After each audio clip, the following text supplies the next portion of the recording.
네, 투데이 이 키워드 바로 첫 번째 키워드부터 살펴볼까요? 네, 오늘의 첫 번째 키워드 열어보겠습니다. 그의 말말말, 그가 누군가요? 그가 바로 오늘은 파월이 주인공입니다. 어제는 트럼프가 주인공이었다면 오늘은 파월인데요. 일단 파월 의장이 워싱턴 이코노믹스 클럽에서 연설을 했습니다. 그 관련된 영상을 한번 준비를 해봤습니다. 실시간으로 보면은 진행자가 중간에 아내에게 인사도 하는 모습이 나오는데요. 진행자가 아내와 몇 년이 되었냐요? 라고 물으니까 파월이 몇 초 동안 계산을 하고 그러다가 39년이요. 진행자가 그걸 계산을 해야 하나요? 라고 재미있게 되묻기도 합니다. 파월도 사람인 듯 합니다. 그리고 새 자녀, 그리고 새 손자가 있다까지 대답을 했습니다. 자, 그러면 이날 어떤 중요한 이야기들이 오고 갔을까요? 그리고 다음 FOMC 회의 7월 30일부터 31일까지 진행이 되는데 여기서 우리가 힌트를 찾을 수 있었는지 한번 보도록 하겠습니다. 첫 마디는 이겁니다. 현재 투자자들이 즐기고 있는 걸 망치고 싶지는 않습니다. 그래서 저는 오늘 그 어떠한 신호도 주지 않을 겁니다. 실제로 파월 의장은 연준이 언제 금리 인하를 할 것인지에 대한 신호를 피했습니다. 다만 시장은 그 다음 발언에 환호를 했습니다.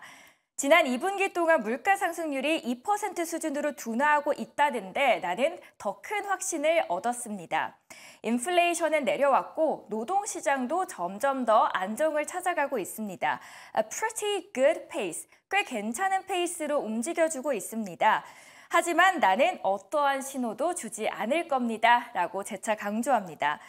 여기에 대해서 신호는 다시 한번 환호를 했고 오늘 3대 지수가 상승하는 데 기여를 해줬습니다. 그리고 다양한 이야기들이 오고 갔는데요. 그 중에서도 AI와 관련된 질문도 있었습니다.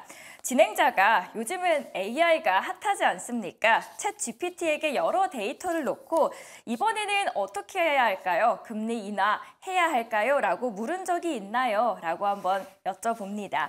여기에 대해서 파월은 허허 웃더니 사실 기자회견 질문을 뽑을 때 사용을 해보긴 했습니다. 그런데 실제 기자분들이 주시는 질문보다는 못하더라고요 라고 대답을 했습니다.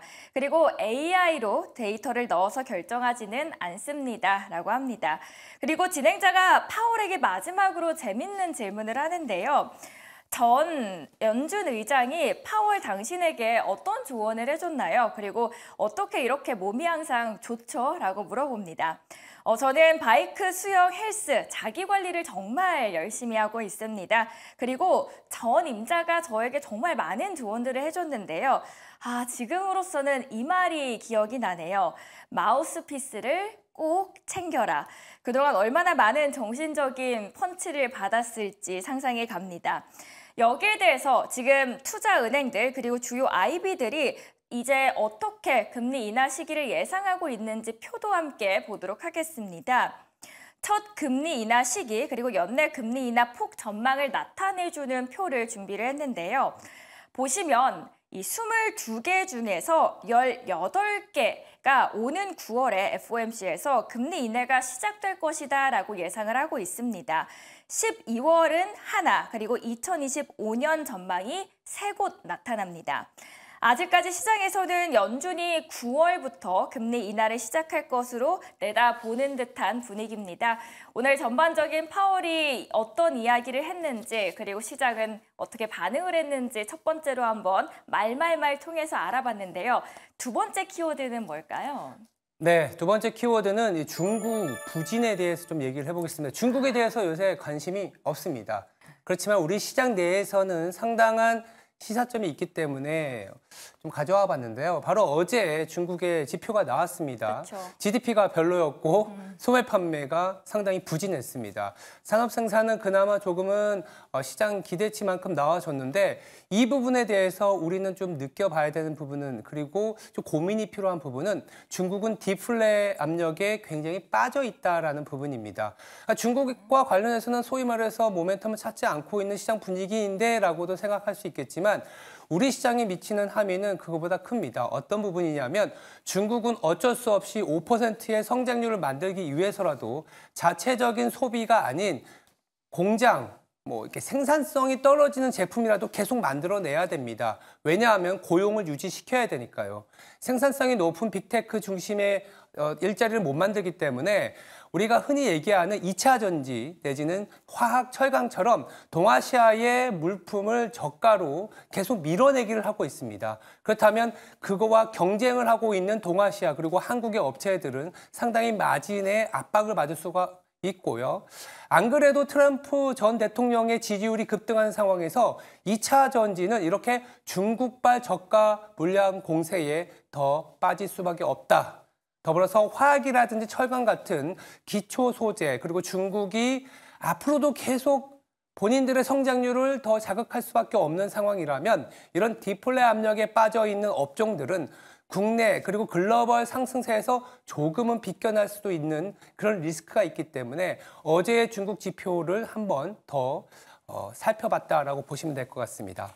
말씀해 주셨듯이 사실 중국에 대한 관심이 그동안 굉장히 많았다가 최근에는 좀 많이 없어졌습니다. 기대를 했었던 부분들이 계속 실망을 하고 있기 때문에 그리고 그렇죠. 구조적으로 민간 부채가 220%에 달하기 때문에 투자나 소비가 당장 그리고 중기적인 시각에서 조금 부정적이다라 할 수밖에 없는 시각이 대두되고 있습니다. 회복이 더디지만 그래도 저희가 무시하지 않고 계속해서 지켜봐야 될 부분 중국의 경제 성장입니다. 자, 그렇다면 마지막 투데이 이 키워드는 어떤 키워드로 준비해 주셨을까요? 네, 바로 트럼프 트레이딩입니다. 간밤에 미국 시장에서도 트럼프 트레이딩, 즉 트럼프 전 대통령의 당선 가능성, 시장에서는 트럼프 2.0 시대의 도래다라고 얘기하고 있습니다. 우리나라 시장이 먼저 반영을 했습니다. 어제 보시면 국내 시장에서 조방원이라고 하더라고요. 네, 조선, 방산, 원전, 에너지원 확보라든지 그리고 지정학적 리스크, 물론 이제 전쟁의 어떤 파고가 어떻게 흘러갈지 모르겠지만 어떤 자체적인 전쟁 분담금 얘기도 나오면서 각국의 재정 지출 그 안에서 방산비가 올라갈 수밖에 없다라는 그런 모멘텀이 부각이 되면서 방산주, 더불어서 조선주까지 같이 함께 모멘텀 타고 있는데 간밤에 미국 시장에서는 이제 감세 조치로 인한 빅테크의 강세도 나타났고요. 더불어서 이제 규제 완화가 되게 되면 그 중소형주들까지도 좀 혜택을 받을 수 있다. 그러다 보니까 러셀 2000 같은 중소형주 같은 경우에는 2%가 넘는 급등세를 보였습니다. 비록 국내 시장에서는 코스닥이 말씀드린 것처럼 2차 전지의 비중이 크다 보니까 중국의 부진에서 크게 영향을 받을 수밖에 없기 때문에 국내 시장에서는 다소 중소형주의 약진이 좀 부진해 보이지만 미국 시장에서는 트럼프 트레이딩이 이 중소형주까지 수혜를 입을 수 있다라고 확산되고 있는 상황이고요. 이렇게 됐을 때 우리나라 같은 경우에는 아무래도 이 조선 방산 원전과 함께 빅테크가 여전히 살아있는 모멘텀이다라고 하면 반도체까지 나쁘지 않은 형국이라고 볼 수 있습니다. 트럼프 1.0이 개막되던 2016년에는 트럼프 대통령이 되면 시장이 굉장히 무너질 거라고 봤는데 사실은 굉장히 좋았습니다. 그리고 그때도 신재생 에너지까지 갔었거든요. 그렇지만 지금은 신재생 에너지 쪽은 사실은 모멘텀의 부각이 좀 안 될 것 같고 오히려 조선 방산 원전 빅테크 더불어서 제약바이오까지 거론되고 있기 때문에 트럼프 2.0 그리고 이 트럼프 트레이딩은 아마도 조금 더 연장될 가능성이 높지 않겠냐 이렇게 보고 있습니다. 오늘 파월의 말로 인해서 미국의 3대 지수 좋았습니다. 그로 인해서 국내 증시는 어디를 봐야 될지 고민하시는 분들은 중국 쪽은 조금 피하고 트럼프 관련돼서 조방원, 조선방산 그리고 원전까지 보시면 될 것 같습니다. 오늘의 핵심만 쏙쏙 뽑아드리는 투데이 이 키워드 시간이었습니다.